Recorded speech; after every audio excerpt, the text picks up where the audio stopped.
3 திருடங்க ஒரு வீட்டுக்குள்ள போனாங்க.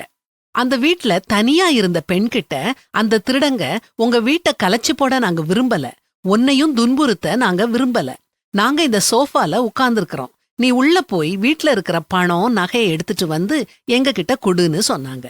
அந்த பெண்ணும் உள்ள போய் பணத்தையும் நகையையும் எடுத்து வந்து அவங்க கிட்ட கொடுத்தா. திருடர்களோட தலைவன் அவளை பார்த்து, உங்க கல்யாண நாளுக்கு உன் கணவர் உனக்கு பரிசா கொடுத்த வைர மோதிரத்தை எங்கன்னு கேட்டான்.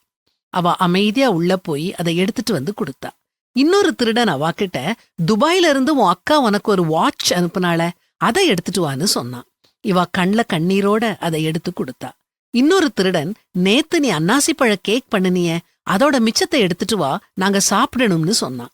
அவ குடுக்க அவங்க சாப்பிட்டுட்டு எல்லாத்தையும் எடுத்துட்டு கிளம்புனாங்க. அப்போ அவ அவங்கள பார்த்து தயங்கிக்கிட்டே, நீங்க தொழில்முறை திருடங்க மாதிரி இருக்கிறீங்க, எங்க வீட்டுக்குள்ள இருக்கிற பொருட்களை பற்றி நீங்க எப்படி தெரிஞ்சுக்கிட்டீங்கன்னு கேட்டா. திருடர் தலைவன் அவளை பார்த்து சிரிச்சுக்கிட்டே, நாங்க எல்லாரும் உன்னோட ஃபேஸ்புக் ஃப்ரெண்ட்ஸ், நாங்க நீ எழுதுற எல்லாத்தையும் வாசிப்போம், உன் ஸ்டேட்டஸையும் கவனிப்போம்னு சொன்னான்.